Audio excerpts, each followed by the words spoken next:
Welcome to episode 3 of the Rescue Swimmer Mindset podcast. I'm Cody Wright. Today I'm going to cover 2 different things for you. First of all, I'm going to go over what I've been up to recently. So I'm going to cover basically from May of 2017 through today. And this is the entire time I've been out of the Coast Guard. And in the second segment of this episode, I'm going to do a Q&A segment. So I'm going to answer a few questions that I got through Instagram stories, and hopefully it gives you some good insight into some of the training, EMT School, and Advanced Helicopter Rescue Swimmer School. So let's get into it. This is going to be my post-Coast Guard life, so May of 2017 through today.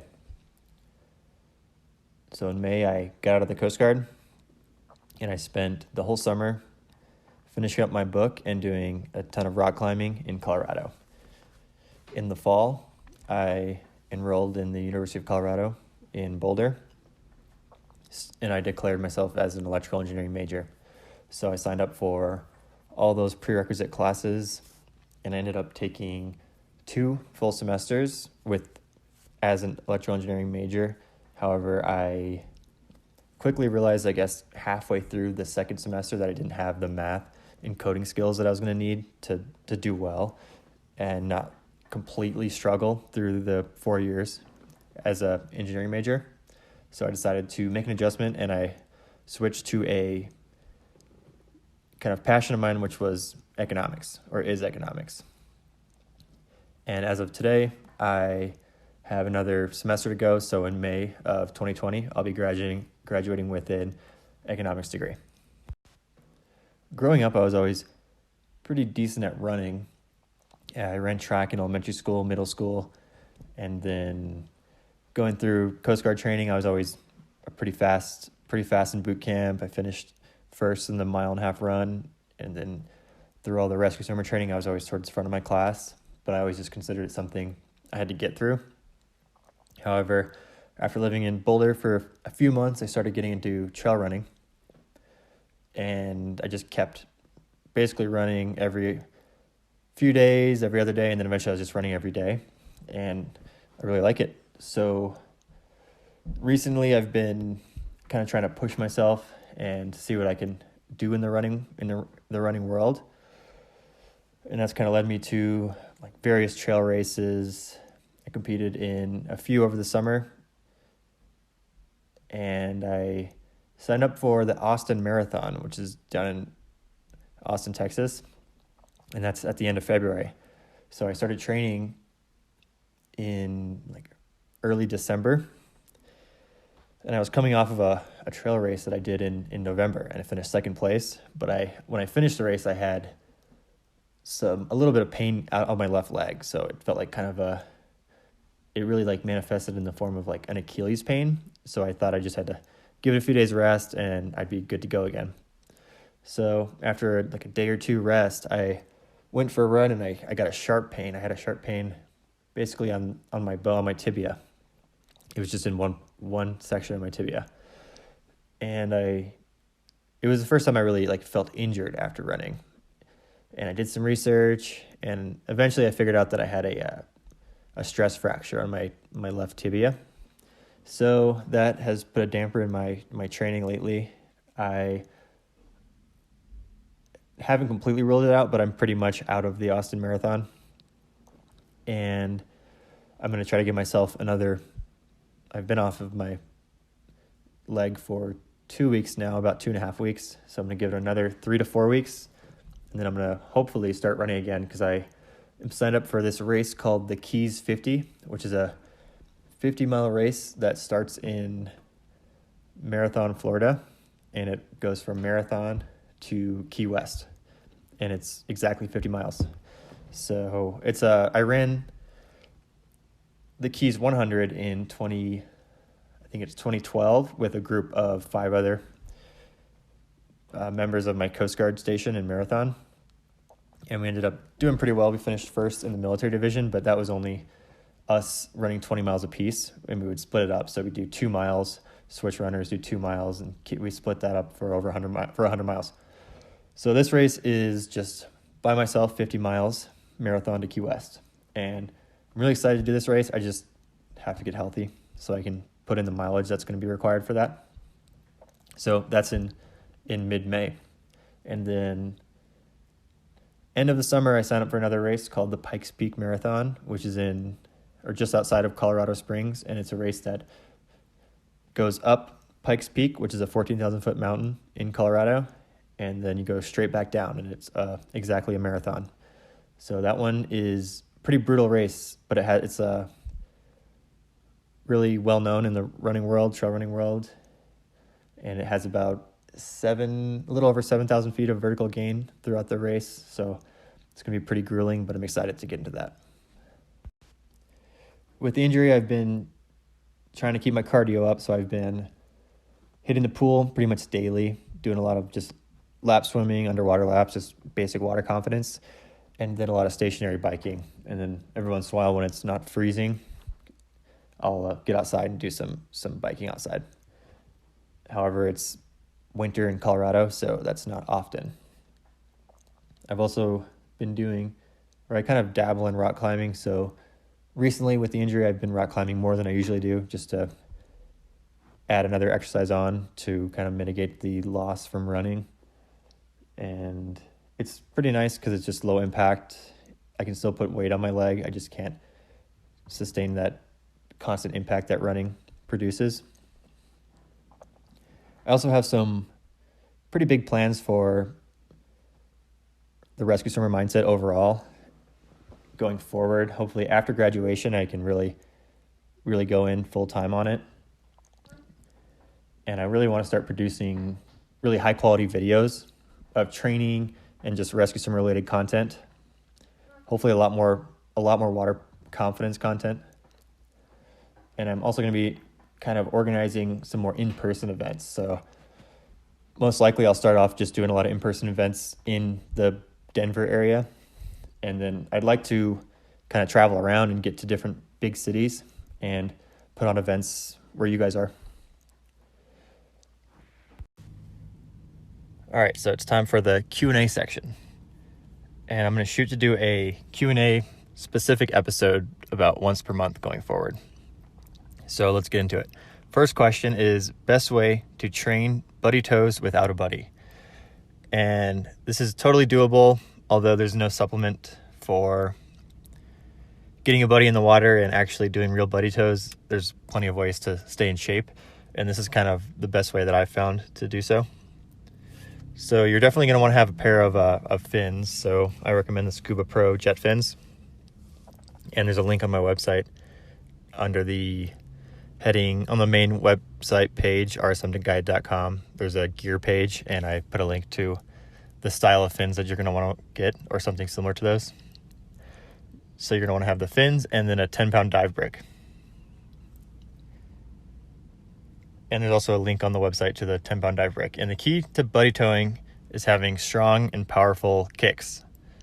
So for starters, you're going to be want to swimming with your fins, doing a lot of side stroke with the brick and just side strokes without the brick on your hip. And if you want to make it a little harder, you can put the brick in your top hand and keep the brick out of the water as you're doing these. So I'll just run you through a few workouts you can do utilizing the brick and side stroke. So I posted a workout a few days ago on my blog posts for buddy towing and increasing your leg strength. So this workout is really oriented towards people who are new to using the heavy dive fins and kind of need a good way to work up to farther distances for buddy towing with fins. So it starts off with a 300-meter side stroke, and you're doing this at a warm-up or easy pace. You're going to rest 1 to 2 minutes, then you're going to go into 10 by 50-meter side stroke sprints. So this is just with the fins on, side stroking at max effort, and you're going to rest 10 to 15 seconds in between each one. After those 10 sprints, you're going to rest for 1 to 2 minutes, depending on where your fitness level is. Give you guys a little bit of a buffer. And you're going to do 4 by 100-meter side stroke sprints. And you're going to rest 20 seconds in between each one of those. And this workout is definitely on the easier side, but it's just going to get your legs kind of used to that buddy tow motion with fins on. And this is really just to kind of build your leg strength up a bit. And once you kind of get used to that workout and your legs aren't feeling sore, your joints aren't sore from using the heavy fins, you can start adding the brick into that workout. So you can do you're doing the same workout, but you can just add the 10-pound dive brick to your hip. So side stroke with the 10-pound dive brick on your hip or in your top hand out of the water.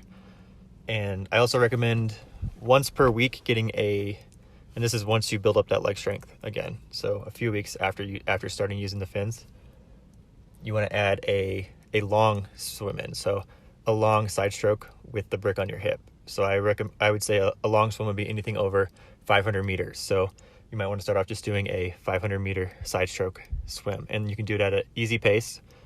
With running, I call it a conversational pace. So you can't really talk underwater. So you're just kind of going at a pace where you feel like you'd be able to talk to someone. If you stop swimming and you had to talk to your buddy outside of the pool, you can just go into a conversation without any effort or any heavy breathing.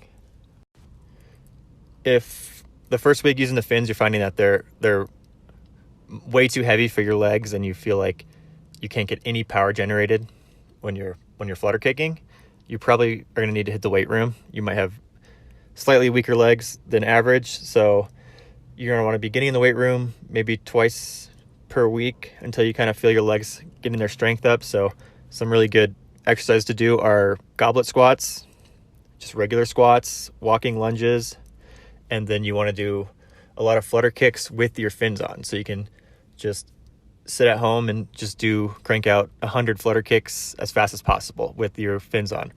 And over time, this is going to increase your core, hip flexor, and all your leg muscles are just really going to strengthen up, and you're going to be able to get more power and endurance generated in your kicks in the water.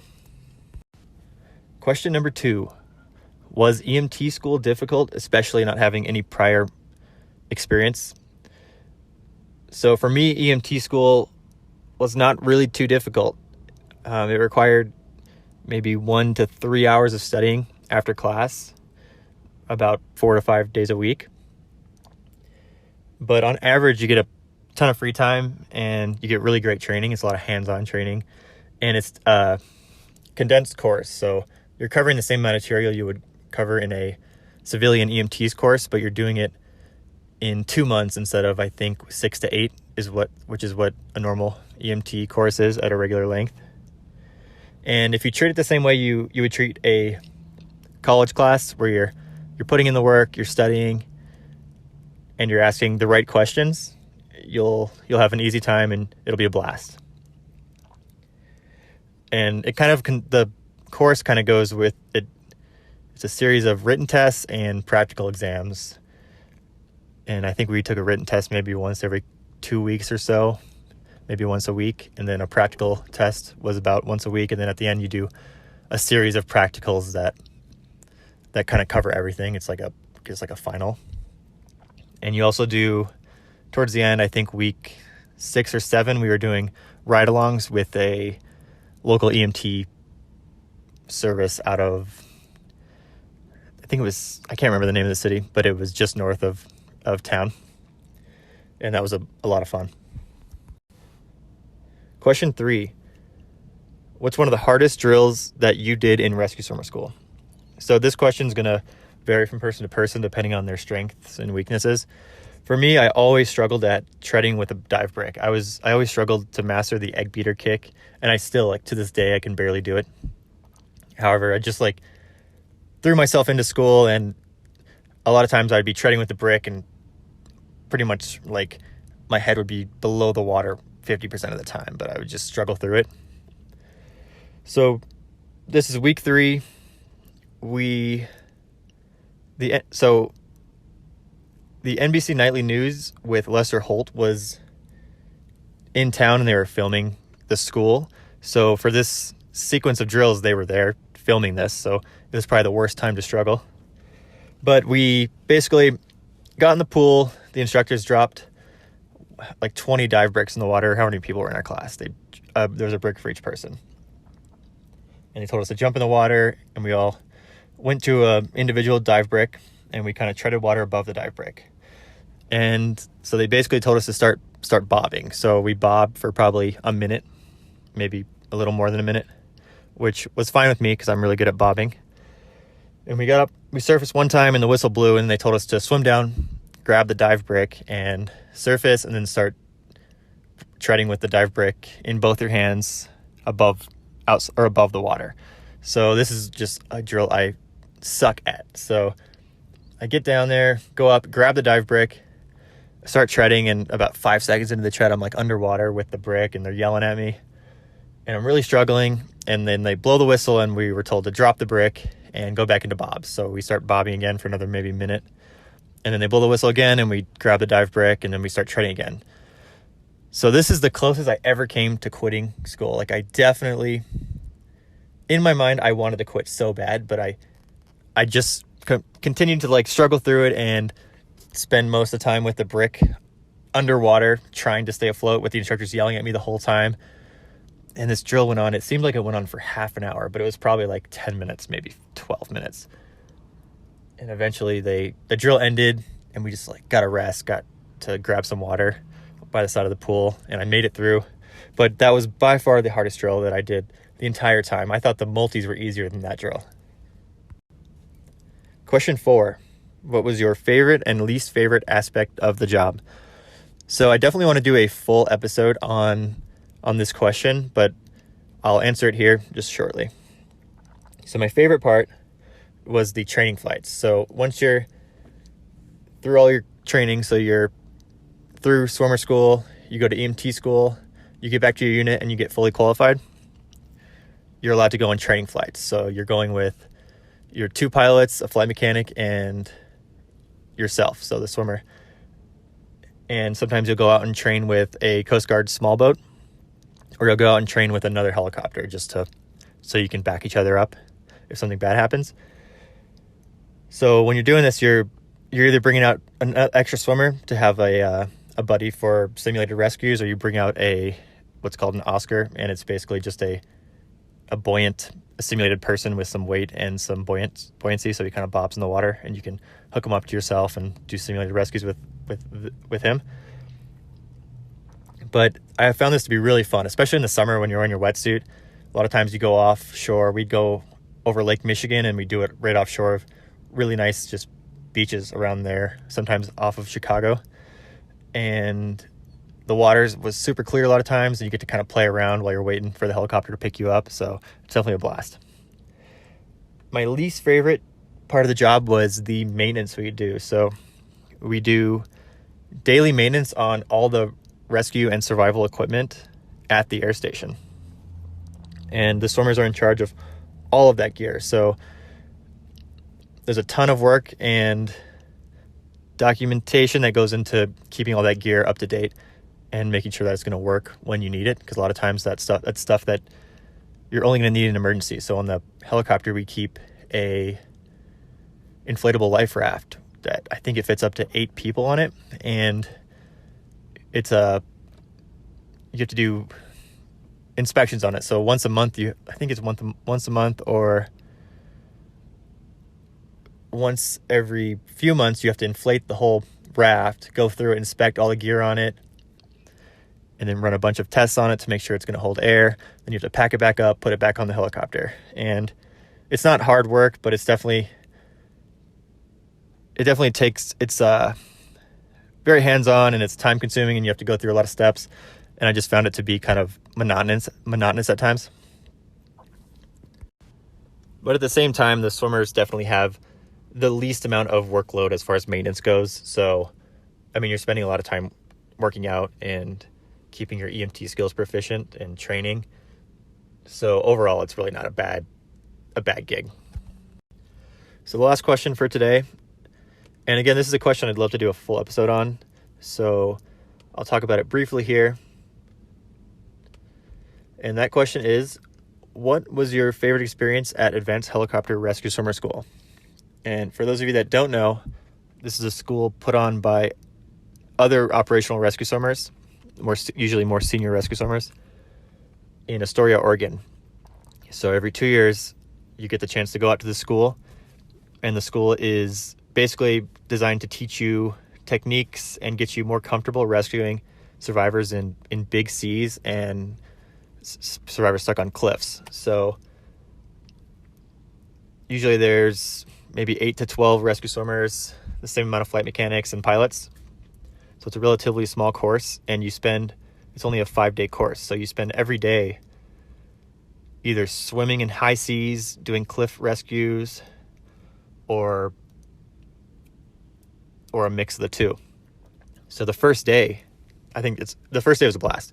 Basically, you go to the classroom and you do introductions, and they kind of go over some quick intro, kind of swimming in high seas. So you go through all these techniques, and kind of they show you what you're going to need to look for in the water, and then they drive you out to the coast in this really gnarly beach usually it has really high, big breaking surf. And I think the first time I went to the school, the surf was like 10 to 12 feet, and it's just breaking nonstop, just shore break. And then you get past one of the sandbars, and there's a little lull, and then there's bigger breakers outside of that. So the first mission of that first day is they just have you get all your gear on, and you are instructed to swim out past the farthest breaker, basically. So you're swimming out probably a couple 100 yards. And when you're wearing a dry suit, which is really buoyant, it's very hard. You can't really duck dive under waves. So it's almost an impossible task when the waves are over like maybe 8 feet.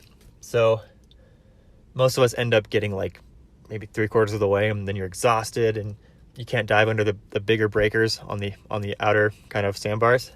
So you end up getting like tossed around for a while, and the instructors come and pick you up on jet skis, and they take you out past the breaker and then eventually back to shore. And usually that's it for the first day. And the second day is a blast also, because they pretty much do an entire like day of simulated rescues with another swimmer. So the crew will take off and will fly over the breakers kind of into that same beach, but this time you're having a swimmer jump into the water, and then you're doing simulated rescues with each swimmer alternating. So you're jumping in, getting to your survivor, hooking them up, getting them in the helicopter, all while trying to dodge giant breaking surf. It's really fun. But yeah, like I said, this school's a blast, and I'd love to do a full episode on it, so I'll just leave it at that for today. Like I said, I'm going to shoot to do a Q&A episode at least one time per month going forward. And I just wanted to let you know that I set up a page on my website, rsmguide.com, that is called the Rescue Swimmer Mindset Insiders Group. And this group is a $5 a month group. And you can also pay $45 for the entire year to be part of the group. You can save a little money that way. And this group is going to do two things, basically. The first thing I want you to know is 100% of the money that comes in through this group is going to be used to grow the show. So I want this podcast to have better sound equipment, hopefully video in the future. And I also just want to be able to get more money for advertising so I can spread the word and get anyone prepping for swimmer school or any elite military training the opportunity to listen and just get some insight. And number two, you're going to get the opportunity to have your questions answered first. So you're going to have access to my email, and anytime I get an email from someone in my group, I'm going to put their question at the top of my page that has the list of questions I'm going to go through for the next episode. So with that, I just wanted to thank you for listening, and I'll talk to you next week.